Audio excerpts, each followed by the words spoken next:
Alright, Mechwarriors, jump inside your mechs and get ready for another Battletech episode. This time with a very special guest. Welcome to Trident Wargaming, a podcast dedicated to all aspects of tabletop wargaming. Your hosts are Bill and Andy.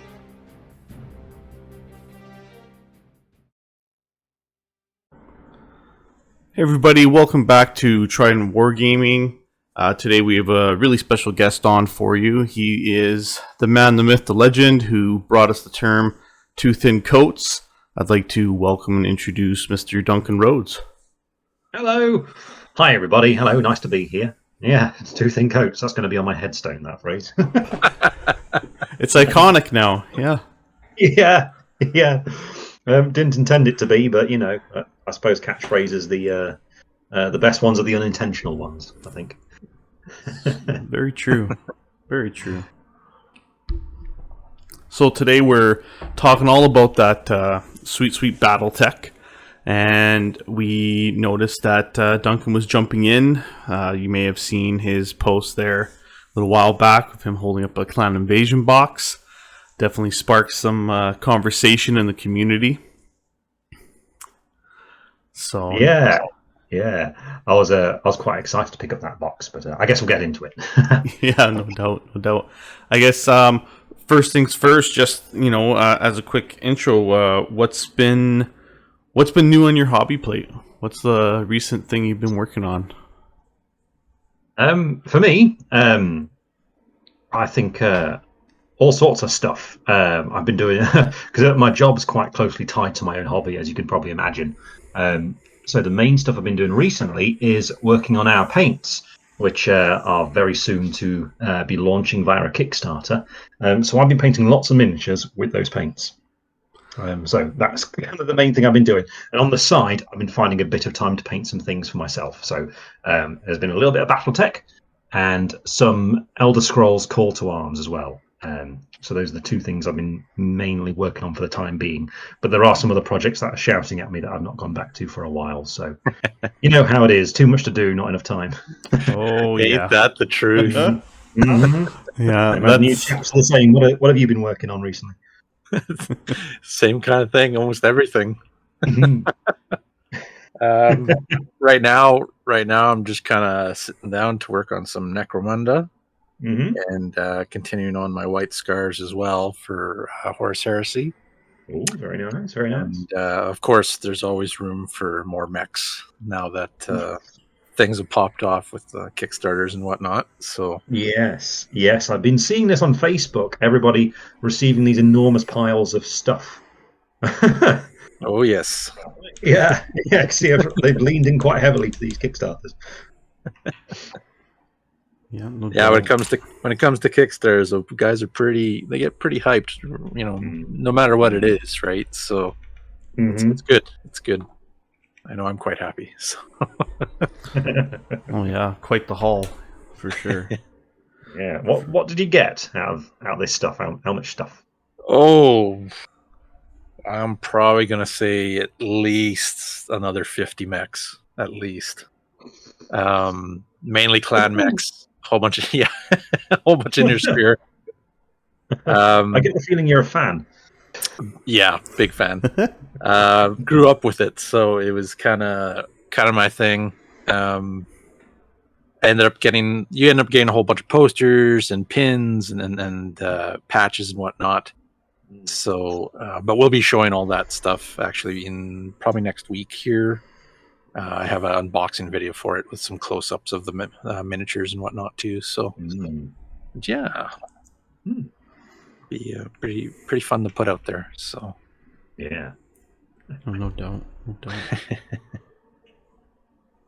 So what have you always been a fan of Battletech, Duncan? Like were you a fan like back in the day, or was it kind of just something that grew on you throughout playing all the hobbies and whatnot, like all the games?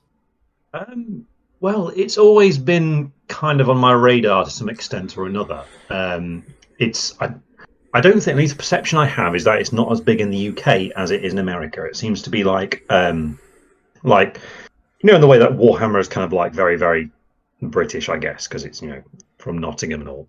I get the feeling that Battletech is very much like that, but really its core, base is in America. So over here, the kind of things I would see from it were mostly the video games. So I actually first encountered it with the SNES video game when I was 8 years old. Have you guys ever played this game? It's just called Mechwarrior. Oh, Mechwarrior? Oh, yes. Classic. Yeah. I remember seeing that in the covers in a rental shop, and I saw it, and it was like, wow, robots with guns for arms. So I rented it, and it seems to be an absurdly hard game. It's like you're dropped onto the map, and then immediately bad guy mechs appear, and you're just like firing everything you've got, immediately hoping that you kill them before they kill you. So, but I enjoyed it because I thought it was quite fun. But I was aware through seeing magazines and things, because there was no internet at this point. So through seeing magazines, there was one called Mechwarrior 3050, I think it was. Okay. And that one, it had the picture of the Mad Cat on it, and I didn't know what it was at the time, but it was like, it looks really cool. And I remember thinking that, why is that not in the game that I've played? Because I kind of always gravitate towards the mechs that look a little bit less humanoid and look more like actual, machines. So I thought it was really cool. I was like, oh, it'd be great to play that, but I never really got the chance. And then a number of years later, do you remember when you used to get gaming magazines that would come with a demo disc with a bunch of demos, different games on? Yeah. I got one of those, and it had the demo for Mechwarrior 3 on there, and I was like, oh, I remember that. So I installed it and stuff. And the difference between what I'd played on the SNES and what this PC game was completely blew my mind. I was like, this is amazing. And it was just I think it was one scenario in the training mission, and I kind of got used to the controls, but I thought it was so cool that I saved up my money. I put my pocket money for it, and I found a second-hand copy in my local game shop in town, and so I bought it and installed it, and it was amazing. For anyone who's not played Mechwarrior 3, the real joy in it is how strong the narrative is of it, because when you're actually playing the mission, it's quite cookie cutter, kind of blowing up your targets or whatever. But it's the voice acting of things, the way people talk to each other, and especially the briefings that you get before the missions. Like the opening cinematic is like amazing, and then you get the initial briefing thing where you're trying to land on this planet as you're hunting down the smoke jaguars. And you're seeing things like dropships getting shot down in orbit and stuff through cameras, and it's all fuzzy and stuff like that. And then you get told, all right, Lance Leader, we think everything's gone a bit wrong, but you're probably going to make splashdown near this village right here. So expect light resistance. We're going to come down about this point. We'd really appreciate if you get to us as quick as you can. And you're like, okay. So then it loads up, and you get the power up noise happen, and you get the little robot voice saying, reactor online and all this kind of stuff. And I was just standing in the shower.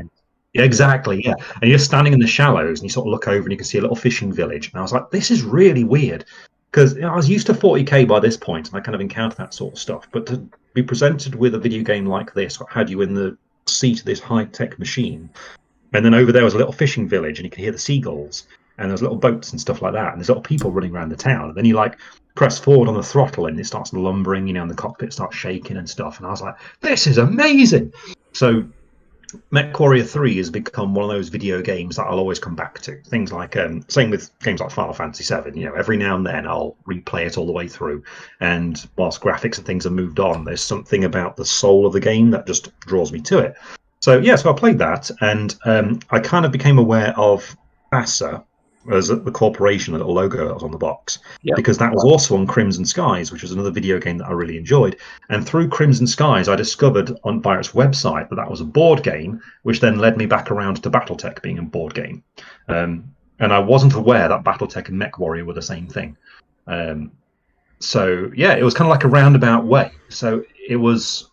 what would I have been? I would have been about 17 or so when I started seeing the mech miniatures, and I wouldn't have been into my early 20s before I actually got any of the models themselves. Nice. But that's kind of how I found my way into it. And I just walked in and suddenly saw there's all these books and novels and just stuff, and it feels to me, and still does, that it's almost like a big role-playing game universe with a war game in it, rather than a role-playing game coming out of the war game. So it feels quite unique in that way to me. So it's always got this sort of strange allure to me.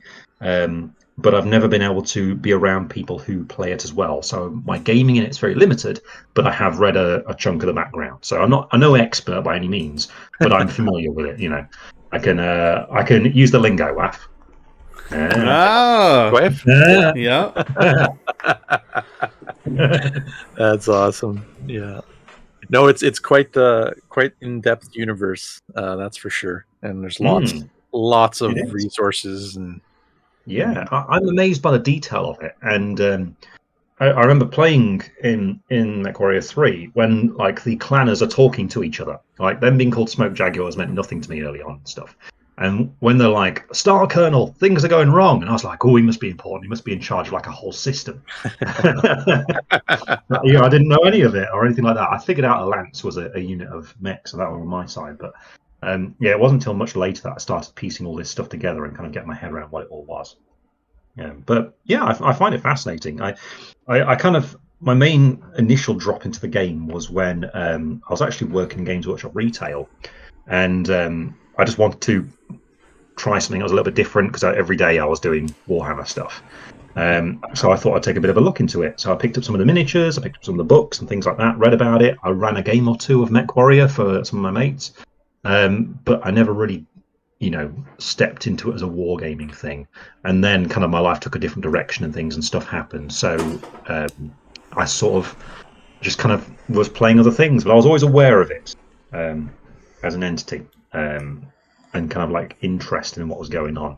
But because of then I got the job in Games Workshop Studio, and my life was very much heavily involved in that, and there were so many other games there. And even having left Games Workshop now, there's lots and lots of games up there, and they're all I've got a lot of plates spinning when it comes to keeping tabs on everything that's going on. So the Kickstarter and stuff completely I completely missed it all. So it was only just by chance recently that some people started saying, oh, you should take a look at this. And so I did. And I was like, what? What's happened? What's all this stuff? So, I'm gutted. I would have really bought into some of the Kickstarter stuff to see the reimagining of it. Because, I don't have that emotional attachment really to some of the old sculpts or anything. But some of the redesigns, I really love them. Like the Dragonfly. I thought it looked a bit dumb in the old artwork. But the new version of it, I love. So, I would have thrown quite a bit of money at this, I think, if I'd been aware of it. Well, that's awesome. There's a lot of nice work they've done. I'm super glad that they've come out with it again and just revamped everything from model-wise, because, like you said, that emotional attachment to the old miniatures. In my head, I have this vision of that old miniature. I'm like, oh yeah, it was so awesome, it looked great. And then I go look at it now, I'm like, ooh, what was I thinking? Yes. Yeah. I remember back when I was in the early 2000s when I was first buying the models. I remember I really liked the Orion for the video game. So I wanted to get it. So I looked it up on Ironwind Metals, and then Ralpath of Europe actually is where you get them from in the UK. And I saw the original Orion miniature, and it's kind of like got a bit of a dancing pose going on. I was like, oh man, that's But then I saw they did an updated one, which looked much, much better. So I picked that one up. So it's fascinating seeing how long running it's been going, and that it just keeps on going, and the rules don't appear to have significantly changed over time. It's a very unusual kind of almost artifact of wargaming as a hobby, I think. I almost like the history of the game itself seems to be like a really interesting subject besides the lore of the universe that it's set in. No, very true. Very true. Yeah. So I was going to say, speaking of Kickstarters, for those who may not know, Duncan has the Painting Academy rolling, and to touch base on those paints, the Kickstarter actually drops for that on September 7th, I believe. Yep, this coming Tuesday. Yeah. So when people listen to this, it might already be going. It's true. So it's true. Yes, be sure to go and take a look. It's very exciting. So it's for Roger and me. So Roger is the guy who I work with. We used to work together at Games Workshop for like years and years doing the painting videos.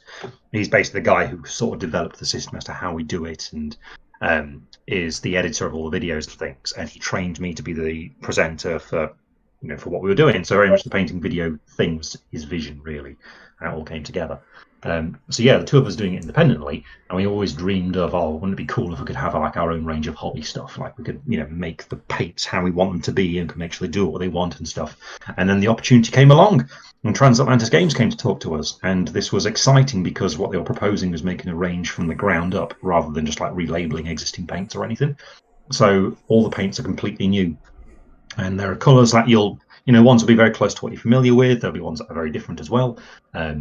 But they're all very much designed for the way I paint stuff, which I'm sure people will have seen in a video or at some point, to see how I approach things, and they're designed for that kind of thing. So I have actually painted a mech with those paints. Oh. Yeah, a vulture is what I painted with them. Nice. So, yeah, that was fun. That'll be cool to see. No doubt. So, yeah, very exciting. Very exciting. Definitely. I know, yeah, we've been kind of looking and chatting about that as well once I saw kind of the video drop for it on the page. So I definitely will be keeping my eyes out for that on Tuesday. Because, it's nice to always, support content creators, and not to mention, a new paint system is always exciting as well, so... Yeah, well, we hope they're good, user-friendly kind of things. Nice, clear design as to how to use them, and then just do what you want them to do. So, no like things being too thin or anything like that. Just like allow you to paint, really. But yeah, it's very exciting. It's certainly something that we never thought we'd get the opportunity to do, but being able to do it is it's been really exciting and a lot of work at the same time. I can imagine. Yeah, I've been a very busy guy these last few months. But no, it's good. It's exciting to see it all come into fruition now. And hopefully I'll have a bit more time to start painting some of my own toys again, because I've got a lot of stuff to catch up with. No doubt. Probably just as well I didn't sign up for these Kickstarters, because the mountain of stuff to do right now would be absurd. Definitely can relate. Yeah. Nice. Yeah, no, that's excellent. I was also going to say, if people are tuning in and they haven't checked out the Painting Academy yet, you can definitely do that. Last I checked, I believe it was £4 for a month, and it unlocks all the painting tutorials and like a bunch of videos, work in progress stuff, paint lists. Did you want to elaborate a little bit more onto what it's all about? Yeah, sure. So to allow us to sustain ourselves, Roger and I decided to go for a membership website, which essentially is dedicated to teaching people painting techniques and showing them being applied to miniatures. So what it is £3.99 a month, and that gives you access to everything that's on the site, which at this stage is over 150 videos. And these tutorials go from really short things where it'll be like how to do a basing technique on a miniature, for example, like how to do a red planet base. And we go into the detail of using all sorts of different bits and pieces to create the texture of it and stuff, and then start colouring it and things, and allow you to create all these different kinds of environments for things that you want to paint. But then they go up to very extensive ones. So we've got, for example, a long video on painting Be'lakor from Warhammer and Warhammer 40,000. And there's numerous big miniatures like that we do. So some of these videos can be up to an hour long. Some of them can be just a few minutes long. But there's a lot of them, and they cover a wide variety of content and all kinds of different games, which is going to include Battletech soon. And there is also, I know you guys talk a lot about bolt action, so we've got a load of World War II stuff on there as well. So yeah, we try and make it as clear and concise as possible, and as user-friendly as possible. So if you're new to miniature painting, or you struggle a bit with it, or you want to learn something new, it's a website entirely revolved around helping you achieve the results in the miniatures that you want to achieve. So you can feel really proud of them and then show off to your friends with them. On the website too, we have a forum on there where people can talk and share and ask us questions and whatever. We have competitions running there too. We also have a reference gallery. So for every miniature we paint, we have a high definition picture of it on front and back. So you can see, in detail what we've painted and what colours. So you just got like this useful reference to lean on whilst you're painting your models.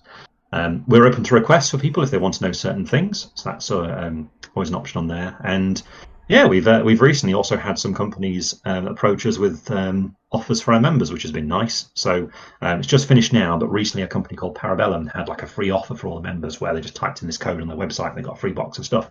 So yeah, we get to do lots of stuff like that. But it's all designed, as I mentioned, it's all about teaching you the skills you want to know so that you can get great results on your miniatures. That's awesome.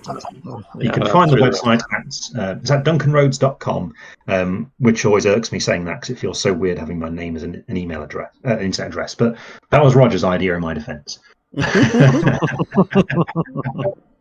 Oh, that's wicked. We'll definitely make sure we post links in the description.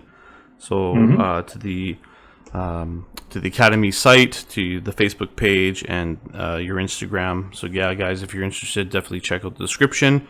What I like about just hearing that is I like that there's nothing behind a tiered paywall. I like that you have all the content out right then and there as soon as you buy in. Absolutely, yeah. We didn't like the idea of kind of splitting it up. We just want to keep it simple, and if someone's willing to support us, then we want them to have access to everything. So yeah, there's no additional buy-ins or anything like that. It's $3.99. You got access to everything for that month, and if you want to continue your membership, you can do. If you don't have to. So yeah, we try and make it as open and as honest as possible. Yeah, no, that's excellent. That's pretty cool. Yeah. That is excellent. And yeah, for anyone following this who's into the Battletech stuff, yes, we will soon have a video on painting a miniature from that. And on my Instagram, you'll see my own ones appearing there as well, because I've been busy painting some up for my first proper game, which I'm very excited about. Oh, very nice. Nice. Yeah, the system, the gaming system itself is such an intricate, amount of details, and I know, when we first, I started a long time ago, but just this year when a whole bunch of the friends and buddies started getting interested into Battletech, it was like, okay, guys, it has as many books as Warhammer 40k has. So just to let everybody know, just start with these, So as we're, going along and playing, everybody's super excited to get into it. They're painting. It's probably the first gaming system that all these new players have jumped in, and they're all starting off with painted miniatures, right? Which it's a great feeling, right? So, oh yeah, it definitely seems it's got a magic about it if everyone's got the stuff painted. Oh, 100%, 100%. And I know with myself and Bill, we had some good Mechwarrior history together as well, on PC and whatnot. And Bill's always heard the story. I've always talked to him about the stories of the old days with, Battletech and even the cartoon and everything. But once, see, you've been into it for a long time then. Yes, yeah. The late 90s, pretty much. I was playing with a whole bunch of actually two buddies that got me into it.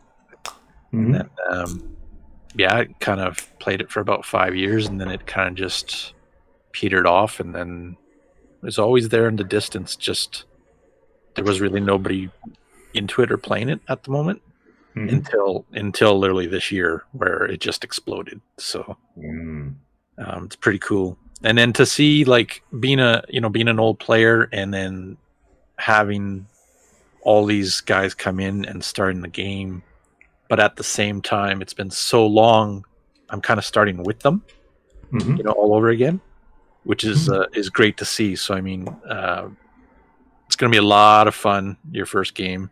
There's going to be a lot of interesting things that are going to happen. There'll be critical hits, maybe a headshot, Yeah. Well, I did. So I got the quick start game because I wanted to buy the Armored Warfare box. Yeah. Or the Armored Combat box, and I can't find it anywhere, which I assume is because of all the new players that suddenly got into it. Yeah. So I picked up the one with 2 mechs in, and I painted them up, set it all up, and I had a game with them. And the actual core system of it looks like it's quite simple, but I'm sure there's a lot that will get layered on in the proper game. But I've looked at the numbers and stuff, and I realised these clan mechs I've got are a lot more powerful. But at the same time, I'm like, So the the game I'm going to be playing is it's going to be 7,000 for the battle value, and all I've got is 2 mechs and 2 stands of elementals. And I kind of think to myself, I'm aware that the Inner Sphere can have a lot of stuff for this number. Yeah. So, yeah, I'm bracing myself. It feels like I'm going to be horrifically outnumbered and I'm going to suffer because of it. But everyone also tells me that clan mechs are way, way, way better than the Sphere ones at this point. So, Oh, yeah. Yeah. So. Yeah. I know Bill. Bill can mention like the first game we had. Go ahead, Bill. You can with the 5-player game that we had. Yeah, we kind of had a 5-player intro game, and it was 3 Inner Sphere mechs versus 2 clan mechs, and you know, being outnumbered, it's kind of you're immediately kind of on the defensive. But believe it or not, even though we were outnumbered by mechs and we used the battle value, it was fairly balanced in the sense where we really didn't feel too outgunned. Just the difference in technology for the clans themselves, like the heat is way, way better. Like you're not generating as much heat. Your weapons are a little bit longer range. You're doing a bit more damage. It actually evens out quite a bit. So I think you'll be surprised. The Inner Sphere player will probably have a little bit more than you, like you mentioned, but I think you'll be able to hold your own quite well with the advanced technology, double heat sinks, and everything else. So I'll certainly go for it. I'm just kind of curious to see how it all works because I've read about it for so long, but an actual setup game of it is something I've not yet done. So I think it's going to be, exciting experience to see how it goes. Oh yeah.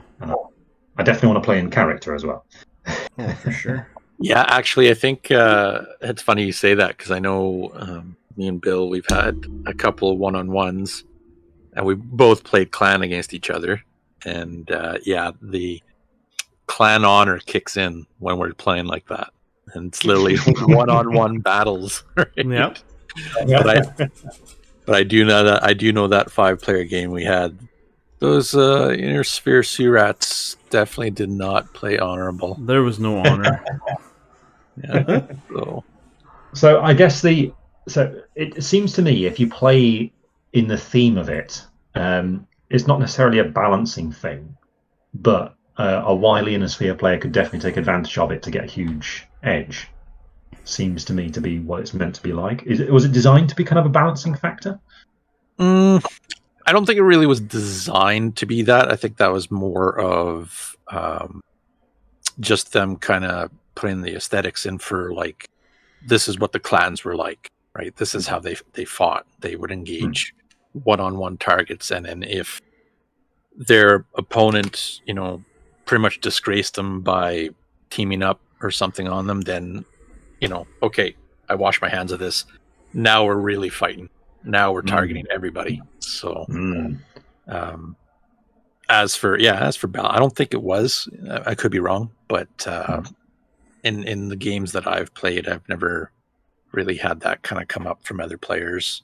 But again, like you said before, early on, there is a atmosphere of like role playing to the game as well, right? And the beauty of the game as you get into it, and as you start looking at some of these other resource books and whatnot, they actually have tons and tons of resource to make it into a role-playing game where the game is Battletech, but they also have this Mechwarrior portion of it where there's actually more detail to your Mechwarrior himself or herself, right? The pilot.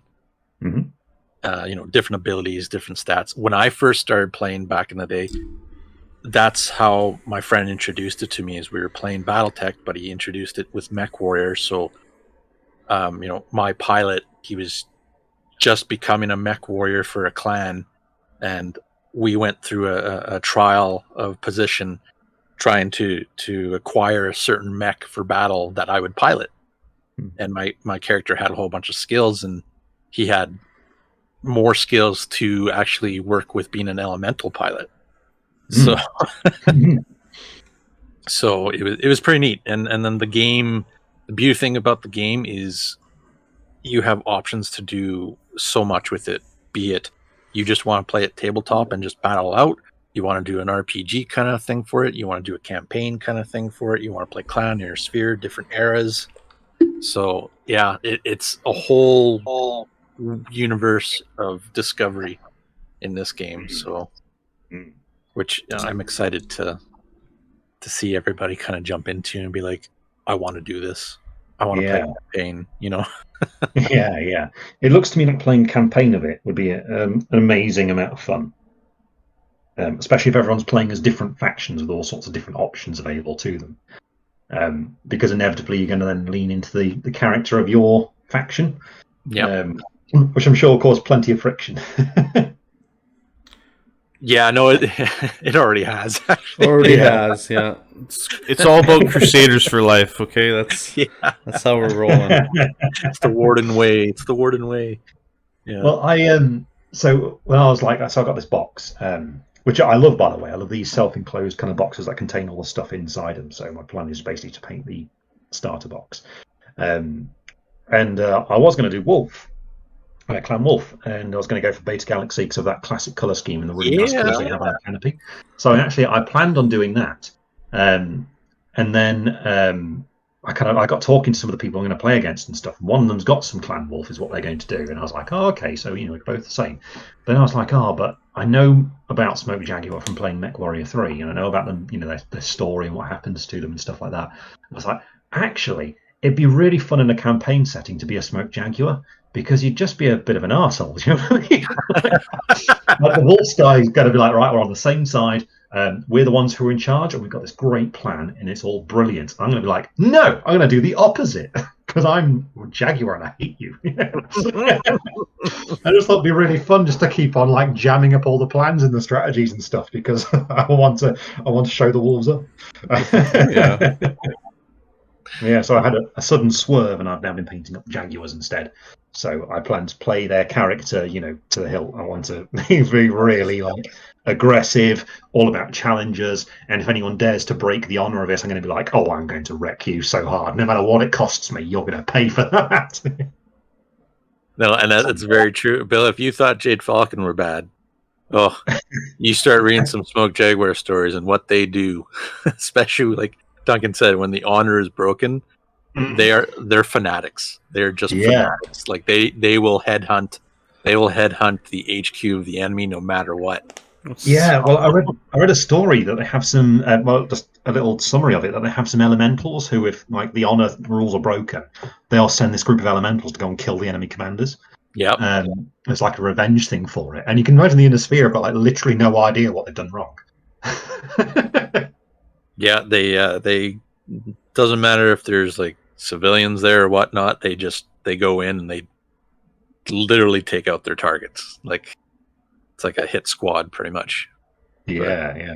That's awesome. And then I think is it Paul Moon, I believe, is their con, and I think he's like an actual elemental pilot as well. So, but yeah, I remember when I first played, that was my clan back in the day there, and then eventually, once I started going to the lore and found out that they kind of get wrecked, so I was like, I gotta pick someone else. So yeah, Clan Wolf for me, and the ancient rival of Mr. Bill there has Clan Jade Falcon. Oh yes. So what's the thing about Jade Falcons then? I don't really know much about their lore. Well, they're sneaky. They're so their whole thing back when Kerensky was they're pretty much picking what clan would have his blood name. And originally, I believe it was supposed to go to Jade Falcon. Yeah. And then something happened. I can't remember exactly what, but then there was a mission that they came back from, but they didn't perform as well as it was expected. And Kerensky ended up actually siding with Clan Wolf at the time to pass his blood name, and it caused quite the friction between the two different groups. Yeah. Oh, they're upset by that. I see. Okay. Yeah, and that kind of continues on throughout the whole history and universe and the eras of BattleTech, even to right now, which is the Ill Clan era. It's set in like, I don't know, 3168 or something like that, way back there. But yeah, you continuously read a lot of the stories where it's Clan Wolf, Jade Falcon, they're bunting heads all the time, kind of thing, right? So, but it's all down to that blood name, pretty much. I see. Like one little thing happened so long ago, and they're like, yeah, the grudge. Yeah. It's nice how it works though, because like you said, it really does add that extra flair on the tabletop. I know many times, like whenever we're having games, it's always a driving force. We've even talked about in some of the events we're planning on doing for Battletech specifically, about even having like a almost like a mini tournament and competing for blood names. That's a cool idea. So guys can come out and compete, try and get some honor for their clan and get a blood name and go from there. So I found in all the sort of gaming experiences I've had, the ones that are the most exciting for a group is when you do these campaigns like what you're describing there, these like little competitions and things, because it creates a narrative that becomes very personal to you guys, and it's something then that you'll always remember and you'll always refer back to. I've got something like that with a Warhammer Fantasy campaign I did with some friends a number of years ago now, and we still think back to it. It's still like got these oddities that wouldn't normally happen in a regular pickup game, but it makes it seem more special somehow. I can definitely see that Battletech's got a lot of that built into it.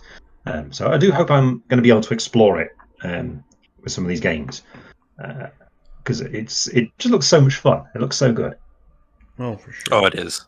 And the nice thing about it is it's just like, even if you're just sitting down with a couple of buddies and having a brew or whatever, just hanging out, it's one of those games where you just roll out, have fun with it, even if you don't finish it, because the games can be a little bit longer just due to the mechanics. You're always going to be having fun with it, right? So a lot of laughs, and those shock moments were like, you just took out my engine, ammo explosion. Headshot takes you out. Yeah. What do you mean you headshot my brand new mech, right? Like, That's what happened. The little practice game I was doing, it was the Wolverine was winning against the Griffin, the two mechs that come in that box set, and the Griffin scored a lucky headshot and the Wolverine killed it. Go. Oh, that's the end of that game then, I guess. Yep, that's how quick the fortunes can change. Well, that battle that the last battle me and Bill had against each other, like it was clan on clan, Wolf, Falcon, of course, and that's kind of what happened in that game. We were slugging it out, got really close quarters. Bill was trying to maneuver to my one side to do more damage on that side, and then all of a sudden it was like, boom, took your head out on your mech. Lucky headshot. Lucky headshot, right? And then it's like, boom, at the same time, at the same phase, boom, I took your leg out. And then on the other side, the other two combatants, it was the same kind of thing, except there was no headshot this time. It was just, boom, I took your leg out. And it's like, oh my goodness, everything's crippled, everything's hurting. So there's a couple of bondsmen that day, I think. So oh yeah, that was taken from that. Yeah. So someone like coming into now looking at assembling a star, I suppose same goes for a lance. Your average game, right? Would that be if clans are involved, it'd be one star, or is it normal to have smaller groups? Because, like I say, in this points game that we're setting up, I can only get a few stuff. I've only got a Mad Cat and a Grendel, and then these two elemental stands. But would you normally play at a bigger level where you have a full group of 5? You can. I think, what was it? The one game I played, I was actually playing Intersphere. The opponent had a star, and he had, I think he had 2 lights, 2 mediums, and then an assault. So he had 5 mechs, and then my Intersphere force had 7. So I had a few more than him, and some of mine were a bit bigger, right? Mhm. But the only problem was because there's a master unit list, which it's online. You can adjust your gunnery and piloting skill, which increases the cost of your mech. So it depends on, if you're running just plain gunnery and plain piloting skill. If you go up to 5 mechs in a star, either you're going to have like a couple big ones and some like heavies and salts and a few more lights. Mhm. But the game will definitely take longer, right? So we've played, I think the most I've played is 8,000 battle value for just myself, and then one of our smaller ones I think was 6,000 battle value. So yeah, as for clan, you'll probably only get, like you said, a couple mechs, right? And they won't even be large mechs. They'll be mediums, lights, maybe heavy. But as for a star, yeah, like you're probably looking at, for a decent sized force, I'm gonna probably say 10,000 battle value for clans, right? Yeah. Which it's a lot of battle value, but you have to take in, okay, you know what? I want to increase my Mad Cat or my Timberwolf to piloting skill 3-4 now, right? Mhm. If you're using the battle value thing. So Yeah. there's different ways of playing. Like, if you want to just pick mechs and run, then by all means, right? It could be a little off just because of the tech, but me and Bill, I know we found battle value to be pretty legit, pretty balanced. So Yeah, it does help a lot. Yeah. Okay. Well, that's what the people want to go with, I think. So, yeah, I'll roll with that. Yeah, and I wonder, like, so how would you go about then if you're creating your lance or star or whatever? Do you have certain roles that you try and fill within that unit, or do you just go, I'm going to have all heavies because it's a heavy lance or whatever? It's kind of like any other building for armies, right? So if you want some lights to be skirmishers, or they have that role of being able to visibly see targets, because you can indirect fire with missiles. So you have to have a visual from another mech kind of thing. There's also other equipment, like it's called NARC. It's literally just a dumbfire missile that hits the opponent and now he's marked. So now missiles will get a bonus to that kind of thing. Mediums, they're definitely the ones to take out lights. They're not really the guys to stand in a long, prolonged fight, because they tend to not have the best weaponry, and some of the mech's armors are okay, but they can't take large hits, right? So heavy mechs is your role. That's your workforce right there. Those are the guys that are going to be able to move decently, throw out some good firepower. They're able to take good hits. One-on-one with an assault, sometimes they can do well, especially if it's like the lower tiered, like lower tonnage assaults that are closer to heavies. But I probably wouldn't put a vulture up against a direwolf or a dashi. So that's just a slaughter. But yeah, and then of course your assault, depending if you're playing Inner Sphere clan, Inner Sphere assaults are really, really slow. So and then clans, they are slow, but they're still able to kind of keep up with the battle, right? And usually they have the longer range weapons and more of them. So a lot of times they can be just weapon platforms hiding in a section firing away. So but as for building, like, it's really up to you if you want to, if you prefer certain weaponry, if you like PPCs, or if you like gauze rifles because they generate not too much heat. Pulse rifles is the name of the game. Oh, the medium large pulses, yeah. but yeah, like a lot of the weapons have different. They're almost kind of like keywords, but they'll tell you, what's the bonuses to what they do, like, and even the equipment. So, if you favor lasers, then you're probably going to be looking at mechs that have those kind of builds, or you try missiles, same kind of thing. But ultimately, up to you as to how you want to build your lance or your star, or what role they will be. You can have a heavy star that is literally just, they go in for the grind, right? They're the ones taking hits. They're at the front line, and they go as a good force while everybody else is flanking. So definitely have some experiments with it, I think. For sure. To pick up some other ones, and some of the models are so lovely. I must admit, I get drawn towards the ones that were in Mechwarrior 3 because I know those ones better. So what's your favorite one?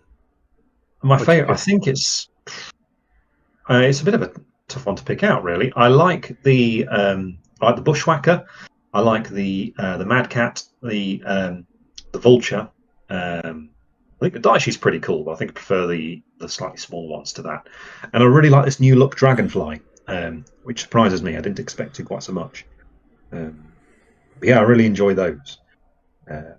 And yeah, paint the model has been really fun. I think it's you guys had much of the experience with the sort of softer plastic when you put the hot water on it and it becomes all flexible. Yeah. I find that really fun to cut models apart and stick them back together and heat them up and repose them and stuff like that to create all the unique poses and things. So yeah, so I've been having fun with that. So the Vulture I've got has been significantly reposed from the default one. Nice. Yeah, but it's painted as a Clan Wolf one now, so I'm like, should I repaint it?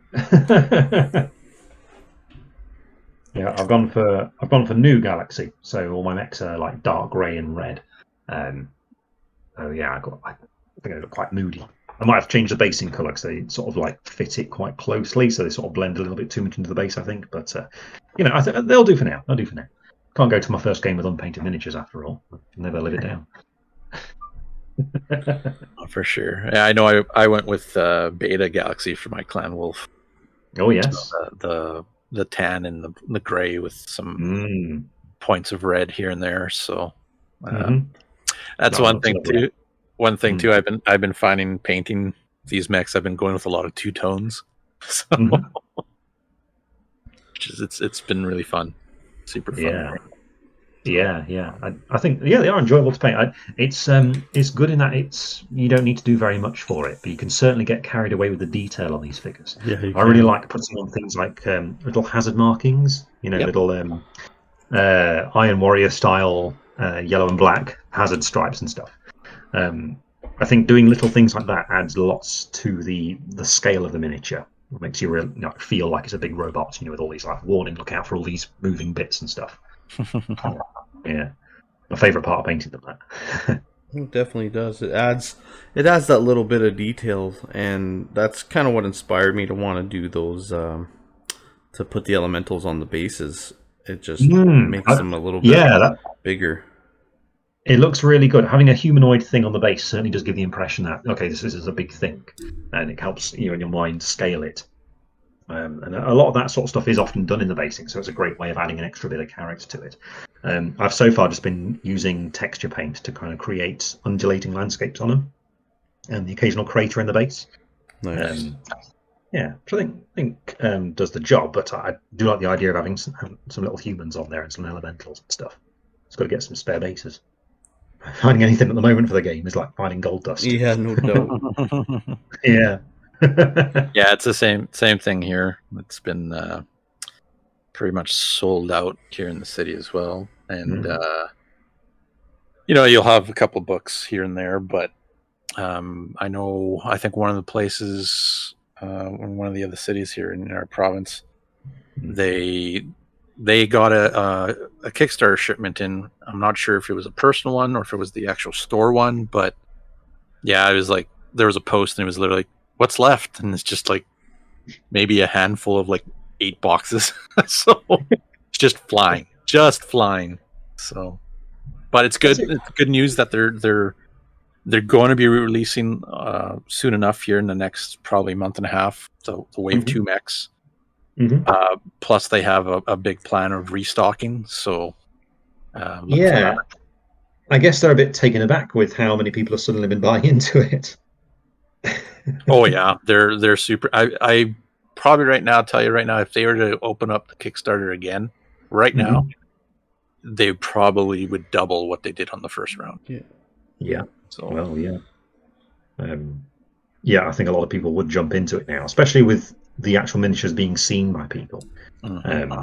People look at them and go, "Oh, yeah," they'll approve of the style of it, and now they know people who are going to be playing it as well. Yeah, it certainly will appeal more. Yeah, well, it's all about that internet hype. In the beginning, I was kind of, okay, that seems kind of cool, and then once I started seeing the models myself, and he came over, pretty much threw all the propaganda at me, and I was like, well, okay, I'm in. So yeah, I'm pretty sure I convinced Bill to go with Jade Falcon.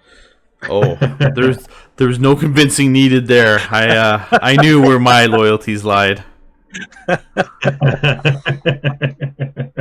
You guys must have so much fun when it's those two going up against each other. Do you prefer it when it's clan versus clan, or do you prefer it when it's like clan versus inner sphere?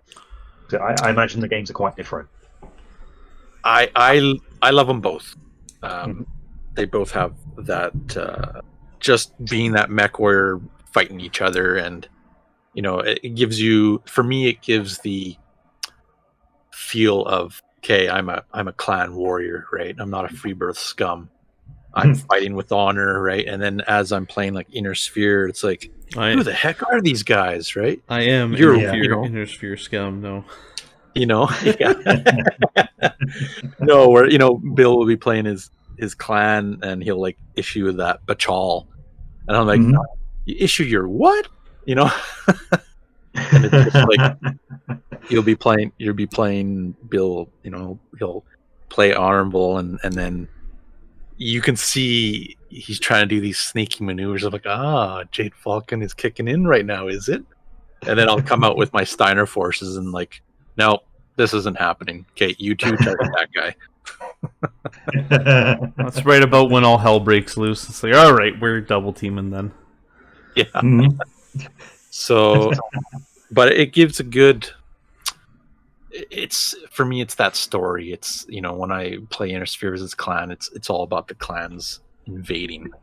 Right at that point where the Inner Sphere are caught off guard, and of course it depends on like the era that we're playing too, right? So because there's different tech depending on the era that you're playing, and of course later on as you progress, some of the tech gets you get upgrades and different weaponry and equipment starts to come into effect, and then it gets to a point in the later years where there's like a dark age, and you're rolling around in like forestry mechs with these big chainsaws because everybody's dismantled their armies and peacetime, and all of a sudden war breaks loose again. Oh, I see. So they're having to like force them back into action. Yeah. So lots of good stuff like that. But yeah, clan versus clan, or Inner Sphere versus clan, or even sphere versus sphere. It's just such an immersed universe that you get. For me, I get the feel of it, right? So I get, Draconis Combine. Okay, my Steiner forces are going in. They've attacked our planet, kind of thing. Like those scum kind of thing. Let's go. Yeah. Hating the rivals. For sure. We definitely look forward to seeing, your progress in Battletech, and definitely look forward to seeing more pictures and just hearing about how your first game went later on, and we'll definitely be keeping an eye on all the different stuff coming out from the Academy as well. So I'm awesome. looking forward to it. Definitely. So yeah, cool. And just wanted to say, thank you so much for jumping on the channel and giving us some time. We definitely appreciate having you here, and I'm sure the listeners are quite pumped to hear from you as well. It's not every day, you get the man himself jumping on the podcast. So Oh, you're too kind. But no, it's been really nice to talk to you guys. I do enjoy chats like this. Learning more about things and just seeing what people think about stuff. So yeah, I'll definitely I'll be posting pictures of my my mechs in due course on my Instagram. And as I play games, I'm sure I'll be posting pictures of that too and telling people how it goes as well. So Perfect. Yeah, I might even turn to you guys for a bit of wisdom if, I end up as just a pile of flaming wreckage. What do I do different? Make Smoke Jaguar proud. I will. That's right. I will. I might lose, but I'm going to do it honorably. There you go. That's what it's all about. Well, awesome, sir. Well, yeah, thank you again, and we definitely will. We will definitely touch base with you later. Absolutely. Great talking to you guys. For sure. Likewise.